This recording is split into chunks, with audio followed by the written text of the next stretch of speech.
नमस्कार, आप देख रहे हैं एबीपी गंगा। मैं हूं आपके साथ प्राची पाराशर और इस वक्त एक बड़ी खबर आपको बताएं। यूपी से पकड़े गए 6 संदिग्ध आतंकियों से जुड़ी ये बड़ी खबर है। संदिग्ध आतंकियों से दिल्ली पुलिस और आईबी की पूछताछ जारी है। पूछताछ के बाद कई मददगारों का हो सकता है खुलासा।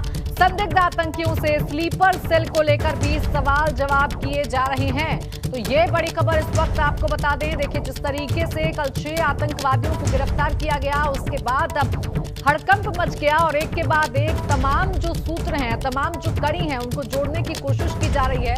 और अब पूछताछ हो रही है इन 6 आतंकियों से। आईबी और दिल्ली पुलिस पूछताछ कर रही है और तमाम पहलुओं पर सवाल जवाब किए जा रहे हैं। खासकर स्लीपर सेल को लेकर भी जानकारी जुटाई जा रही है, क्योंकि कल आतंकियों की गिरफ्तारी होने के बाद उनकी निशानदेही पर, उनसे पूछताछ के आधार पर कई और लोगों को भी हिरासत में लिया गया है। यूपी के भी कई जिलों में छापेमारी की गई, कार्रवाई की गई और कई लोगों को हिरासत में लिया गया और अब उनसे पूछताछ हो रही है। उनके मददगारों के बारे में जानकारी जुटाई जा रही है। संदिग्ध आतंकियों से स्लीपर सेल को लेकर भी सवाल जवाब हो रहा है। अविनाश मेरे सहयोगी जुड़ गए हैं। अविनाश, क्या कुछ जानकारी है? क्या कोई बड़े खुलासे हो सकते हैं आतंकियों के हवाले से? बिल्कुल प्राची, अगर बात करें तो जिस तरीके से ये 6 आतंकवादी पकड़े गए हैं, अब इससे दिल्ली पुलिस के साथ साथ आईबी के अधिकारी भी पूछताछ कर रहे हैं, क्योंकि ऐसी आशंका है कि इनके कई सारे मददगार और स्लीपर सेल अभी भी मौजूद है और उत्तर प्रदेश में इनका बड़ा नेटवर्क हो सकता है। इसीलिए अगर बात करें तो अभी उत्तर प्रदेश से कुछ देर पहले और भी लोगों की गिरफ्तारियां की गई है। दिल्ली पुलिस और यूपी एसटीएफ दोनों एक दूसरे को इनपुट साझा कर रहे हैं, इंटेलिजेंस साझा कर रहे हैं। यूपी एसटीएफ भी लगातार उत्तर प्रदेश के कई इलाकों में दबिश दे रही है और वहां पर छापेमारी कर रही है, जिससे कि जो इनके मददगार रहे हैं, जो इनके शागिर्द रहे हैं, जो इनके सिपा सलाहकार रहे हैं, उनको हिरासत में लिया जा सके। अभी फिलहाल इन 6 आतंकवादियों की पूछताछ की जा रही है कि इनके कौन कौन मददगार रहे हैं उत्तर प्रदेश में, और उत्तर प्रदेश के साथ साथ देश के अन्य इलाकों में इनका किस तरीके से नेटवर्क रहा है, कितने लोगों को इन्होंने ट्रेंड किया है भारत के अंदर, और इनके जो आईईडी लाने का रास्ता था, पैसे का रास्ता था, वो कहाँ से था, कौन कौन लोग इनको मदद पहुंचा रहे थे। तो तमाम सारी चीजों को लेकर पूछताछ अभी की जा रही है। जो 6 आतंकवादी पकड़े गए हैं, इनको अभी कुछ दिन के बाद दिल्ली पुलिस इनके इलाके में लेके जाएगी, जिसमें अगर बात करें उत्तर प्रदेश से जो 3 आतंकवादी पकड़े गए हैं, जिगान को प्रयागराज ले जाया जाएगा, आमिर को लखनऊ ले जाया जाएगा और जो साचू है उसको रायबरेली लेकर जाया जाएगा। वहां पर भी पूछताछ की जाएगी कि क्या वहां पर भी वो किसी के संपर्क में थे और उनके कौन कौन वहां पे लोकल स्तर पे मददगार थे, तो वहां पर भी उनको ले जाकर उनकी निशानदेही पर तमाम चीजों को बरामद करने का काम किया जाएगा। फिलहाल आईबी के जो उच्च अधिकारी हैं और दिल्ली पुलिस के उच्च अधिकारी हैं, वो लगातार इन 6 आतंकवादियों से अभी पूछताछ कर रहे हैं। बिल्कुल अविनाश, लगातार पूछताछ जारी है। अगर उत्तर प्रदेश की बात करें तो देखिए, उत्तर प्रदेश से कल 3 आतंकियों को गिरफ्तार किया गया और उसके बाद लगातार स्लीपर सेल को तलाशने की कोशिश की जा रही है। तो उत्तर प्रदेश के लिहाज से कितना अहम है अविनाश ये तमाम खुलासे होना, क्योंकि विधानसभा चुनाव भी अब बेहद नजदीक है और उसके साथ साथ त्योहारों का सीजन है। बिल्कुल प्राची, अगर बात करें तो जिस तरीके से अयोध्या एक बड़ा हब बनकर निकल रहा है, चाहे वो धार्मिक दृष्टि से बात करें, चाहे पर्यटन दृष्टि से बात करें, काफी ज्यादा आतंकी संगठनों की नजर अब अयोध्या और उत्तर प्रदेश के आसपास के इलाकों में है। लिहाजा जो 3 आतंकवादी उत्तर प्रदेश से पकड़े गए हैं, ऐसे में इनसे ये पूछताछ कर ले कि उत्तर प्रदेश में इनकी कहां कहां धमाके की साजिश थी, क्या इनके स्लीपर सेल अभी भी जिन इलाकों में ये धमाका करना चाहते थे वहां पे मौजूद है, और कौन कौन लोग इनको मदद कर रहे थे, उत्तर प्रदेश में किस तरीके से प्लान को एग्जीक्यूट करना चाहते थे। इसी को लेकर लगातार आईबी के अधिकारी से पूछताछ कर रहे हैं और इसके साथ साथ दिल्ली पुलिस के अधिकारी पूछताछ कर रहे हैं, क्योंकि उत्तर प्रदेश के अंदर 3 बड़े धार्मिक स्थल है, चाहे वो बनारस की बात करें, चाहे अयोध्या की बात करें, या फिर मथुरा वृंदावन की बात करें। तो यहाँ पर क्या इन लोगों की साजिश थी, क्या ये यहाँ पर दहलाना चाहते थे, क्योंकि रामलीला का एक बड़ा आयोजन इस बार अयोध्या के अंदर होना है, दीपोत्सव का बड़ा आयोजन होना है, तो क्या अयोध्या भी इनके रडार पे था। तो तमाम सारी चीजों को लेकर पूछताछ की जा रही है कि उत्तर प्रदेश के और कौन कौन से इलाके थे, और खासतौर से अगर बात करें तो प्रयागराज, इलाहाबाद और प्रयागराज, बनारस, लखनऊ और रायबरेली, इन तमाम सारी जगहों पर इनके मददगार कौन थे, कौन लोग इनको मदद पहुंचा रहे थे। बिल्कुल अविनाश, बहुत शुक्रिया आपका तमाम जानकारी के लिए। और इस बीच एक और बड़ी खबर मिल रही है। बड़ी खबर भी अपने दर्शकों को बता दें। यूपी में 6 संदिग्ध आतंकी मिलने पर एक्शन में है एटीएस। यूपी एटीएस ने 10 से ज्यादा संदिग्धों को हिरासत में ले लिया है। लखनऊ से 2 और संदिग्ध हिरासत में लिए जाने की खबर मिल रही है। गिरफ्तार जीशान कमर के 3 नजदीकी भी हिरासत में लिए गए हैं। कानपुर से भी 4 संदिग्धों को हिरासत में लिए जाने की खबर है। रायबरेली से मूलचंद के करीबी को भी हिरासत में लिया गया है, ऐसी जानकारी मिल रही है। तो 6 आतंकियों को पकड़ने के बाद लगातार अब ये कार्रवाई चल रही है। और एक और बड़ी खबर, रायबरेली से पकड़े गए संदिग्ध मूलचंद पर बड़ा खुलासा हो रहा है। संदिग्ध आतंकी साजू के दोस्त ने बड़ा खुलासा किया है। साजू के प्रयागराज कुंडा लखनऊ कनेक्शन का खुलासा हुआ है। दोस्त ने प्रयागराज कुंडा लखनऊ को लेकर खुलासा किया है। गांव से बाहर ना जाने की बात परिवार कह रहा था। देखिए, परिवार से जब बात की थी तो उसने कहा था कि वो घर पर ही रहते हैं, लेकिन जो खुलासा हुआ है वो ये है कि बाहर आना जाना लगातार लगा रहता था संदिग्ध का। और अगली बड़ी खबर यह कि यूपी में संदिग्ध आतंकी पकड़े जाने के बाद अब उत्तराखंड में भी अलर्ट जारी हो गया है। उत्तराखंड पुलिस आतंकी गतिविधियों को लेकर अलर्ट पर है।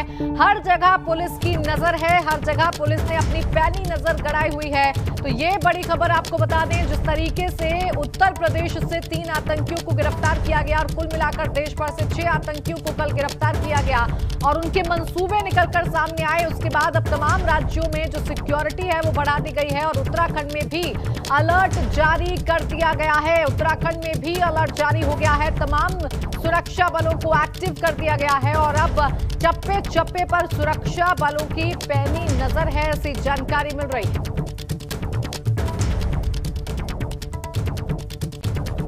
देखिए, इस तरह की जब घटनाएं होती हैं तो पुलिस एहतियातन हमेशा अलर्ट पे रहती ही है। और जहां तक आप उत्तराखंड पुलिस का देखेंगे तो बॉर्डर्स पे या जनपदों में रूटीन की जो चेकिंग है वो वैसे भी बड़े अच्छे ढंग से होती है।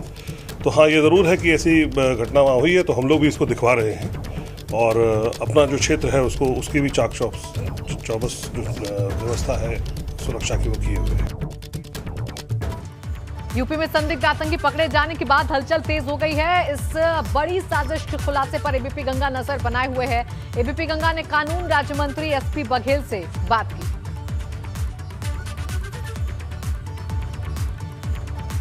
उत्तर प्रदेश में जिस तरीके से आतंकी मॉड्यूल को तोड़ा गया है, दिल्ली पुलिस ने गिरफ्तारी की है। 3 उसमें से उत्तर प्रदेश के हैं और कहा यह जा रहा है कि उत्तर प्रदेश में बड़ी घटनाओं को अंजाम देने जा रहे थे।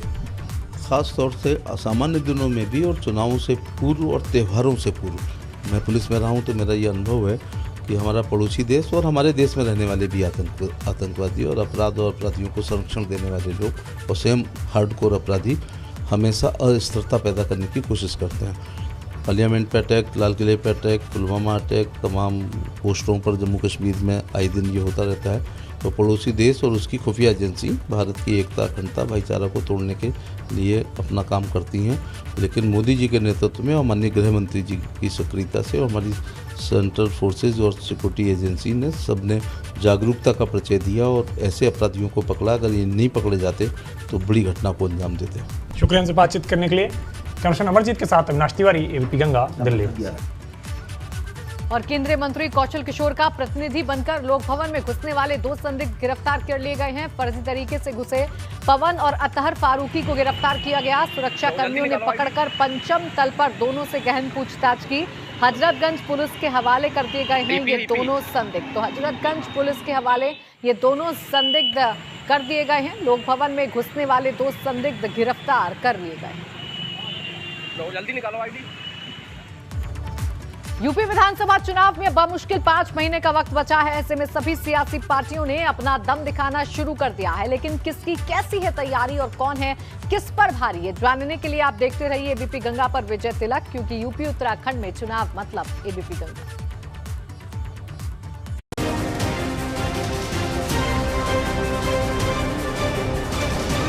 विजय तिलक।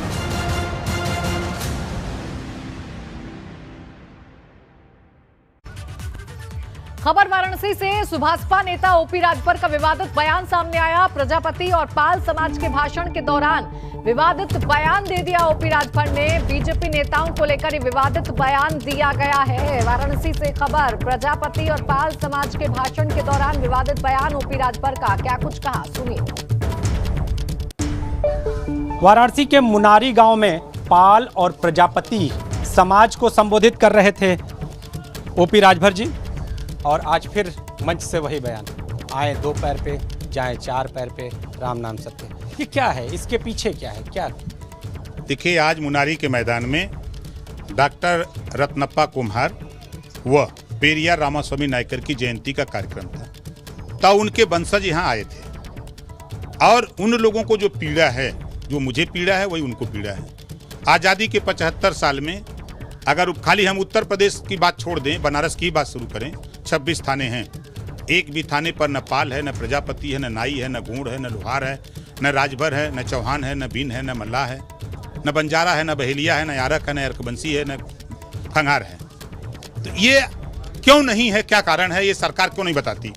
वादा सरकार करती है कि सबका साथ सबका विकास, तो हमारा साथ क्यों नहीं दे रही है?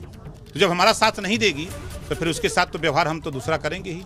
इससे कानून व्यवस्था कहीं ना कहीं प्रभावित नहीं होगी? जब इनका नेता, इनका मुखिया मंच से इस तरह का आह्वान करे तो क्या लगता है आने वाले चुनाव में कहीं हिंसा की बातें तो ना हो जाए? नहीं नहीं, देखिए हिंसा नहीं, अपने हक के लिए ये बात समझाई जा रही है लोगों को कि आप के यहाँ जो लोग आवे पानी पिला दो, चाय पिला दो।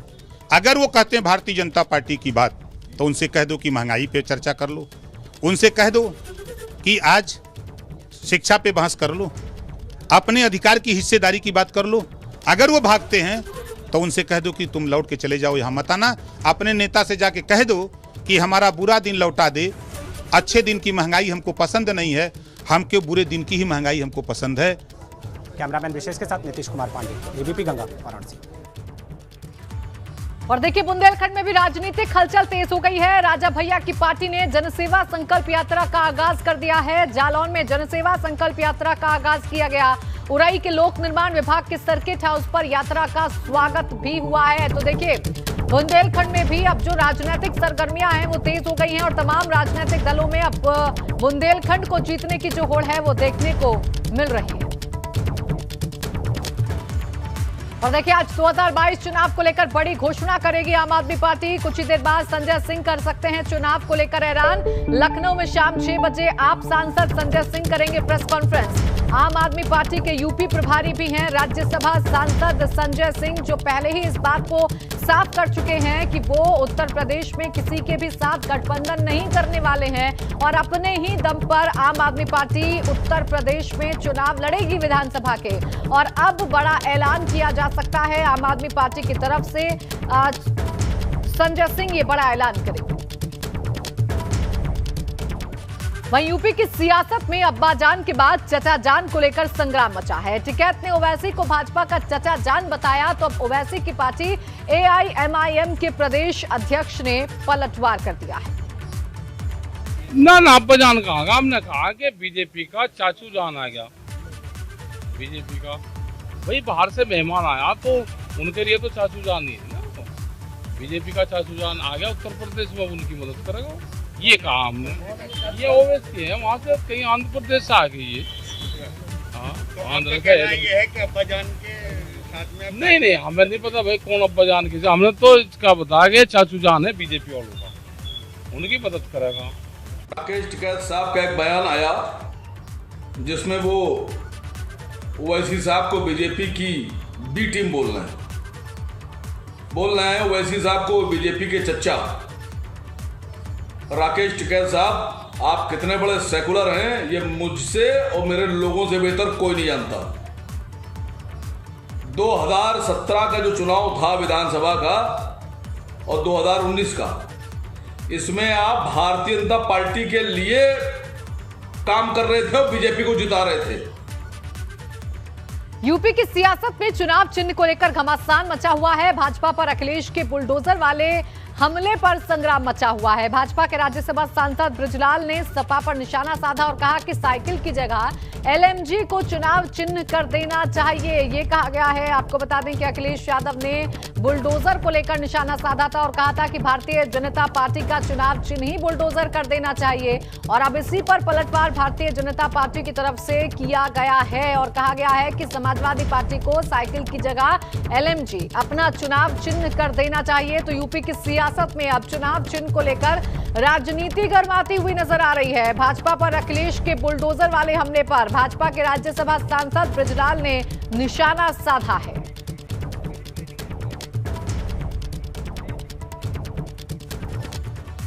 दरअसल भाजपा के राज्यसभा सांसद बृजलाल ने ऐसा क्यों कहा, इसके पीछे उन्होंने वजह भी बताई। मुख्तार की दलील देकर उन्होंने अखिलेश को आड़े हाथों लिया। पहले ट्वीट दिखाते हैं और फिर वार पलटवार भी आपको सुनवाएंगे। देखिए तस्वीरें आप देखिए, ये हम ट्वीट आपको दिखा रहे हैं।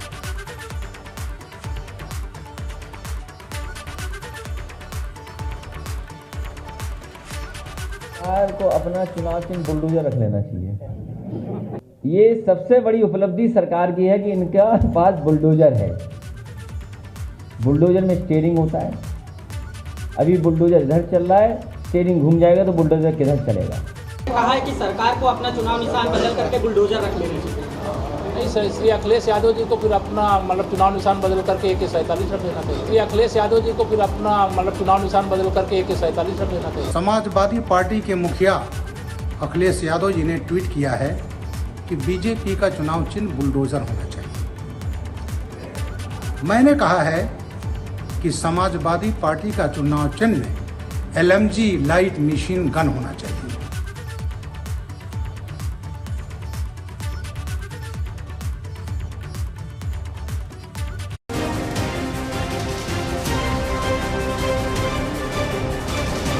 विजय तिलक।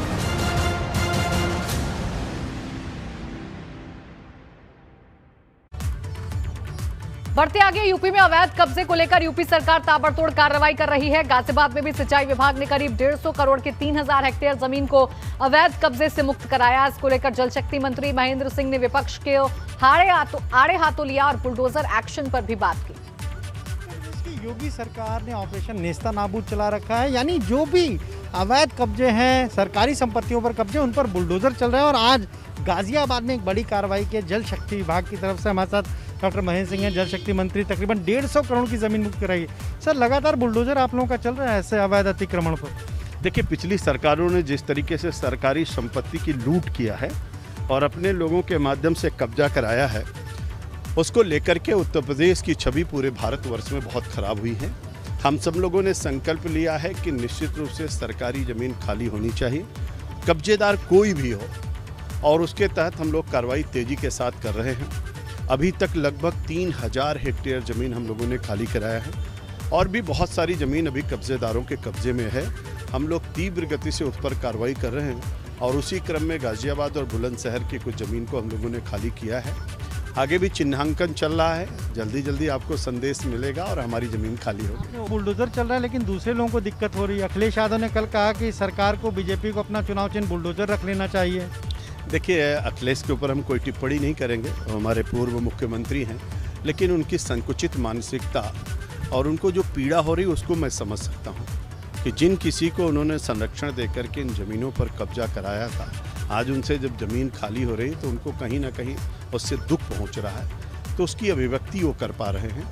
लेकिन ये योगी सरकार है, योगी सरकार में अवैध कब्जेदारों पर कोई रहम नहीं की जाएगी।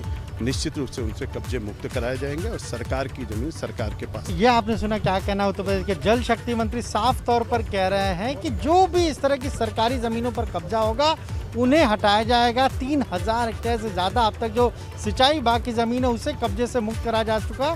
और अगर पूरे उत्तर प्रदेश की बात करें तो 62,000 हेक्टेयर जो ज़मीन है वो सरकार ने अब तक कब्जों से मुक्त कराई है। बाहुबलियों के कब्जे में हो चाहे माफिया के कब्जे में हो, और 187 लोगों को जेल भेजा है। यानी लगातार सरकार का बुलडोजर ऐसे अवैध संपत्तियों पर चल रहा है। हालांकि अब इस बुलडोजर को लेकर उत्तर प्रदेश की सियासत भी काफ़ी तेज हो गई है।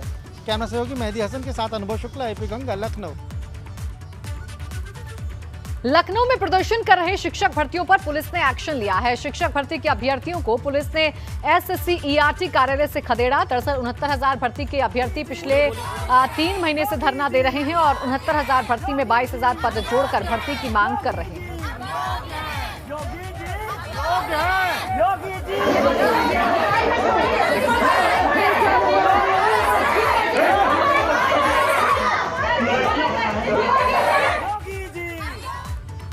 देहरादून से अगली खबर, जहां मुख्य सचिव की नाराजगी के बाद अफसरों पर एक्शन लिया गया है। 4 डिप्टी कलेक्टर्स का तबादला किया गया है और जवाब तलब भी किया गया है। ट्रांसफर के बाद भी कुर्सी ना छोड़ने पर स्पष्टीकरण मांगा गया है।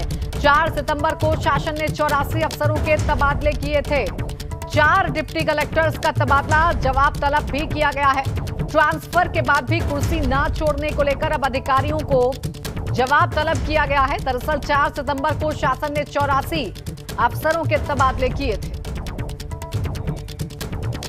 यूपी स्पेशल सिक्योरिटी फोर्स को लेकर बड़ी खबर मिल रही है। यूपी SSF को लेकर एक्शन में है मुख्यमंत्री योगी आदित्यनाथ। अहम जगहों की सुरक्षा संभालने को कहा गया है। सूत्रों के हवाले से जानकारी, सचिवालय की सुरक्षा संभाल सकती है यूपी एसएसएफ।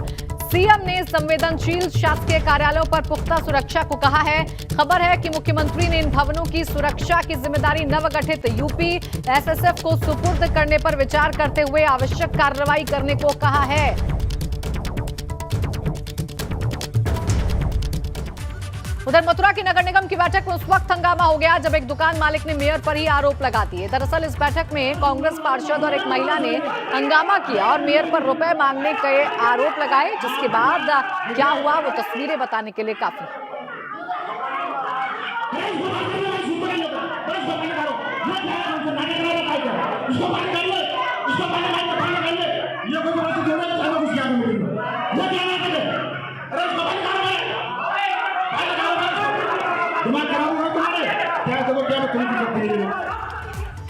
और अगली खबर बदायूं से, जब गैस रिफिलिंग के वक्त हादसा हो गया। गैस रिफिलिंग के दौरान कार में आग लग गई। लोगों ने बमुश्किल आग पर काबू पाया। चोरी छिपे की जा रही गैस रिफिलिंग पर पुलिस बेखबर रही।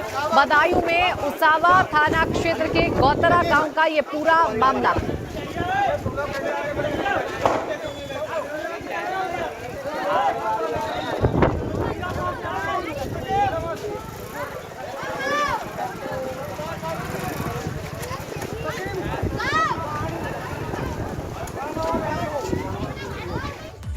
और यूपी में वैक्सीनेशन का रिकॉर्ड बना। देश में सबसे ज्यादा यूपी में कोविड वैक्सीनेशन हुआ है। यूपी में सबसे पहले 9 करोड़ कोविड टीके लगे। 9 करोड़ टीकाकरण के साथ यूपी ने अब नया रिकॉर्ड कायम कर लिया है। तो लगातार उत्तर प्रदेश में वैक्सीनेशन को लेकर सरकार काम कर रही है और ज्यादा से ज्यादा लोगों का वैक्सीनेशन हो, ये कोशिश यूपी सरकार की है। और इसी कड़ी में रिकॉर्ड कायम उत्तर प्रदेश ने कर लिया है। 9 करोड़ से ज्यादा कोविड टीके उत्तर प्रदेश में लगे हैं। यूपी ने नया रिकॉर्ड अपने नाम कर लिया है कोविड वैक्सीनेशन। और आइए अब आपको दिखाते हैं एक्सीडेंट की लाइव तस्वीरें, जो तस्वीरें जिसे देखने के बाद आप हैरान हो जाएंगे। ये तस्वीरें सामने आई हैं उन्नाव से। उन्नाव में एक्सीडेंट का लाइव वीडियो सामने आया है। यहां 5 सेकंड में बाइक सवार की जिंदगी खत्म होती दिख रही है। यहां अनियंत्रित होकर बस एलईडी पोल से टकराई और हादसे में बाइक सवार रोडवेज की चपेट में आ गया। ये देखिए तस्वीरें हम आपको दिखा रहे हैं कैसे ये जो बस है वो डिवाइडर पर चढ़ते हुए पोल से टकरा गई और इसमें एक बाइक सवार की मौत हो गई।